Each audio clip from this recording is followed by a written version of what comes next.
Olha, deixa eu falar rapidamente aqui algumas coisinhas.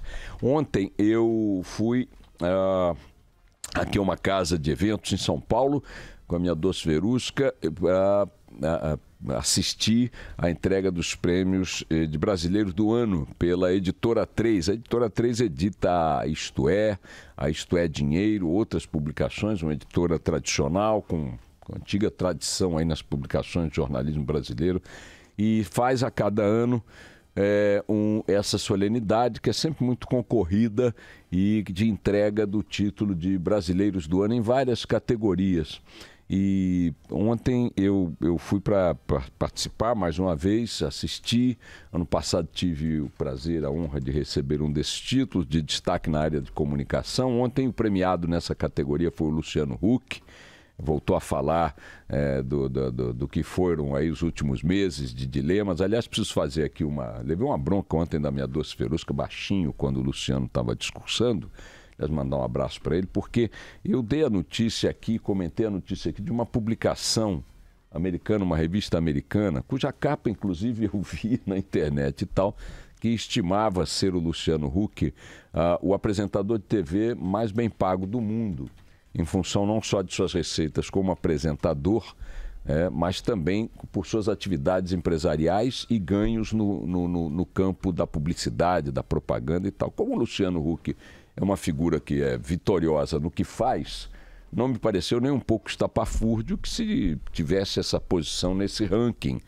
Repito, somando o que ganha como apresentador e em outras atividades em que está envolvido. Ele é que é empresário e tem várias atividades paralelas e tal. Mas a Verusca me disse ontem que, olha, essa notícia é fake, essa revista não existe e tal. Então quero pedir desculpas aos ouvintes e ao Luciano Huck. A notícia era até positiva, colocando num grau de ganhos que ele até merece em relação aos demais no mundo. Mas, segundo ela, a revista estava lá com a reportagem, com tudo, mas é invenção, coisa incrível, cara, incrível. Bom, enfim, então o Luciano recebeu esse título e o destaque do ano, mais uma vez, foi o juiz Sérgio Moro.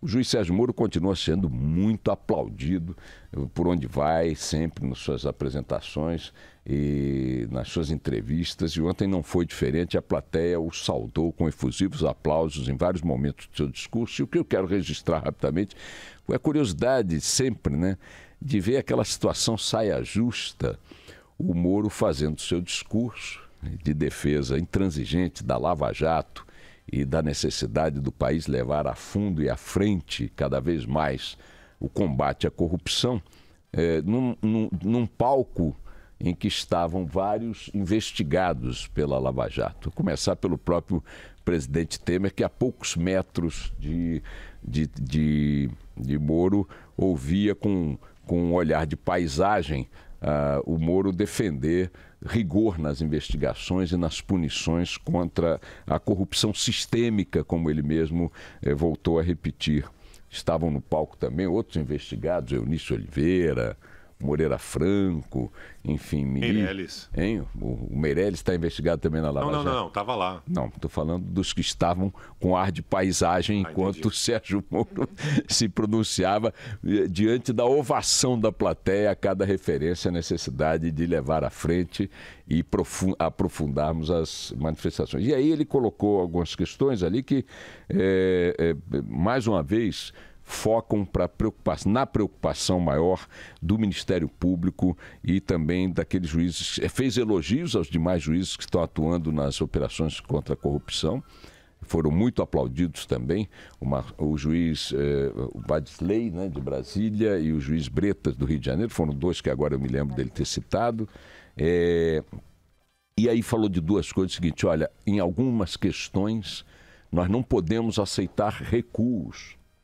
E incluiu entre essas questões a necessidade de se manter a decisão do Supremo que determina a prisão de condenados em segunda instância. É uma questão que o Supremo está prestes a rever. Muita gente especula que o Supremo tende a modificar essa decisão que ele mesmo tomou no ano passado. Essa decisão determina que um réu condenado em segunda instância passa a cumprir a pena e a cuidar das suas apelações preso, a pena começa a ser cumprida, e não mais nesta situação que nós conhecemos aqui no Brasil, em que o cara é condenado em segunda instância, continua solto, não começa a cumprir pena e os processos se arrastam indefinidamente para todo e sempre, com prescrição dos crimes, prescrição de penas e tal. Está aí o Paulo Maluf, que não nos deixa mentir, considerado um dos maiores corruptos de sua era e talvez de todos os tempos, que jamais passou para valer um dia cumprindo pena atrás da prisão, e os crimes todos prescrevendo, caindo, a idade vai chegando, a legislação o favorece e por aí vai. Então, ele ontem defendeu a necessidade de que o Supremo preserve, até disse que acredita que o Supremo, com sua sensibilidade à realidade nacional, preservará essa decisão. Frase ontem do juiz Sérgio Moro. E na sequência também disse que é fundamental acabar-se com o foro privilegiado. Ele não disse acabar-se, disse reduzir, modificar e tal. E aí foi o momento em que teve mais aplausos para ele, foi quando ele disse o seguinte: quero declarar aqui que, como juiz, eu detenho o foro privilegiado. Mas eu não quero esse privilégio. Eu abro mão desse privilégio. Não quero isso para mim. E aí a plateia veio abaixo. Sensacional a cara de paisagem dos políticos sentados ao palco há poucos minutos. E um detalhezinho bobinho, mas que eu achei curioso. No ano passado, o Moro também recebeu o prêmio e eu estava entre os premiados e pude observar isso muito bem, melhor ainda do que ontem, eu estava no palco, portanto. Então, logo ele terminou o discurso, todos começaram a aplaudir. Eu me levantei imediatamente, comecei a aplaudir e muitas outras pessoas fizeram o mesmo na plateia e no palco também alguns homenageados fizeram. Os políticos, não sei se não se deram conta ou o que foi, mas o fato é que relutaram. O Temer foi o último a levantar para aplaudir de pé o Sérgio Moro. Isso no ano passado. Ontem, ele foi um dos primeiros. Temos a sonora do Sérgio Moro falando aí da questão do foro privilegiado. Ouçam aí rapidamente, vai lá. Todas as pessoas devem ser tratadas como livres e iguais perante a lei. Não se justificam privilégios concedidos às autoridades mais poderosas. Seria relevante ou a eliminação completa ou a redução significativa do foro privilegiado. Eu, como juiz, também sou detentor desse foro privilegiado e eu não vejo nenhum problema em que ele seja retirado dos juízes. Não quero esse privilégio para mim. Pronto, tá aí. Sérgio Moro, sem tirar nem pôr, muito aplaudido ontem, mais uma vez, na entrega do Prêmio Brasileiros do Ano pela Editora 3. Estava lá, pude ver. Foi realmente uma solenidade muito bacana com essas curiosidades todas. Os demais homenageados também muito aplaudidos, alguns deles. Quem fala, meu querido Barão? Não, pode continuar, desculpa. O Barão está fazendo a linguagem dos sinais aqui, eu não sabia se era Daqui a pouco a gente vai dar informação. Quero fazer um registro. O menino João Paulo Barreira, esse menino ganhou um prêmio, tem 7 anos, um garoto, que ganhou um prêmio da NASA por um livro que escreveu sobre exploração espacial. E fez um discurso muito bonitinho, com 7 anos de idade, vou te contar, encarou a plateia, botaram um púlpito ajustado à altura dele, com a bancadinha e tal. Os demais vencedores, Alan Ruschel, sobrevivente da tragédia da Chapecoense, ganhou o prêmio no destaque do ano, de brasileiro do ano no esporte. A Isis Valverde e a Juliana Paz, homenageadas também com os prêmios pela sua atuação na área da cultura. O João Carlos Martins também, nosso querido maestro João Carlos Martins. O ACM Neto, prefeito de Salvador, também recebeu o prêmio. A Milu Vilela, pela área cultural. Aliás, a Milu foi pela área cultural, pela Itaú Cultural, né?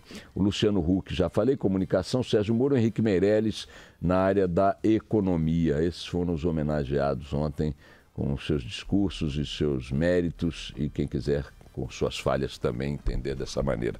Bom, vá lá, Barão. Vamos continuar com aqui uma informação importante, Boechat? Vamos, por favor. Em 20 minutos, tudo pode mudar. Quem lembra das cenas dramáticas da invasão da Rocinha, no período que nós estávamos ali no Rock in Rio, vocês vão se lembrar, já tem alguns meses, Vai lembrar que os protagonistas daquela história eram o Rogério 157, bandido que dominava a Rocinha naquele período, e seu antigo chefe e parceiro, como é que chama? A Luísa Mutoni vai falar. Como é que chamava aquele vagabundo da Rocinha que está preso já? Ela vai dizer. E agora prenderam esse 157, a Luísa Mutoni, tem os detalhes aí do Rio de Janeiro. Luísa Mutoni. Bom dia, Boixá. Bom dia a todos. O bandido mais procurado do Rio de Janeiro acaba de ser preso em uma operação conjunta entre as Forças Armadas e as Polícias Civil, Militar e Federal, que acontece em 4 favelas na zona norte da capital. O Rogério Avelino da Silva, o Rogério 157, foi preso na comunidade do Parque Arará e já está na cidade da polícia, no Jacarezinho. Essa informação chegou através de policiais que são ouvintes da Band News FM. Ele estava envolvido na disputa pelo controle do tráfico de drogas na Rocinha com o seu antigo braço direito, Antônio Bonfim Lopes, o NEM. Ele era o antigo braço direito do NEM, que atualmente está preso, e o Disque Denúncia oferecia uma recompensa de R$50 mil por informações que levassem à captura do traficante. Imagens exclusivas da Record TV mostram que o Rogério 157 chegou à cidade da polícia algemado, descalço, vestindo uma calça comprida, uma camiseta preta também, e ele não teria oferecido resistência a essa prisão. Essas operações que acontecem hoje, acontecem também nos Morros da Mangueira, no Tuiuti, além do Parque Arará e da Mandela. Esse deslocamento de tropas federais e de agentes da segurança começou por volta de 5 horas da manhã e tem o espaço aéreo controlado em toda essa região da Zona Norte, sem causar transtorno no funcionamento dos aeroportos. Ok, Luísa, então só repete: o Rogério 157, comandante atual do movimento criminoso na Rocinha, do tráfico de drogas na Rocinha, entrou em conflito com um antigo chefão da área, de quem ele era braço direito, o NEM, né? Esse NEM já está preso há muito tempo. Lembrando que o NEM também foi preso numa operação de inteligência. Quando o NEM foi preso, não se disparou um tiro. Agora também Rogério 157, também o chefão da Rocinha, que estava em guerra com o NEM, preso sem um tiro disparado também. Essa é a polícia que se quer. Dá para operar com inteligência. Dá para operar sem apertar o gatilho primeiro, para usar a inteligência, o planejamento, a infiltração, a escuta depois. Parabéns para a Polícia do Rio de Janeiro, para as forças envolvidas nessa captura desse vagabundo. Isso não vai mudar a realidade da Rocinha.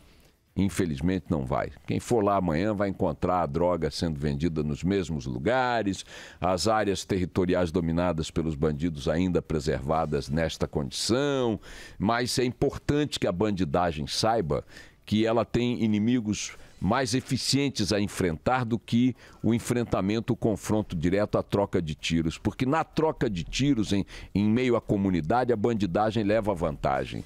Leva a vantagem de ter a comunidade como refém, leva a vantagem de conhecer e dominar o terreno, leva a vantagem de jogar com o medo e o terror e a opressão em cima dessa comunidade, obrigando-a a servir de escudo, de álibi e de tudo mais, né? Leva vantagem sobre a polícia, que está em condições desfavoráveis de avançar nesse terreno. Então, a inteligência é o melhor calibre, a arma de melhor calibre a ser usada. Está aí a prisão, portanto, de Rogério 157, protagonista desta série de imagens e episódios lamentáveis nos últimos meses na Rocinha, que apodreça na prisão. Luísa Mutoni, obrigado para você, bom dia.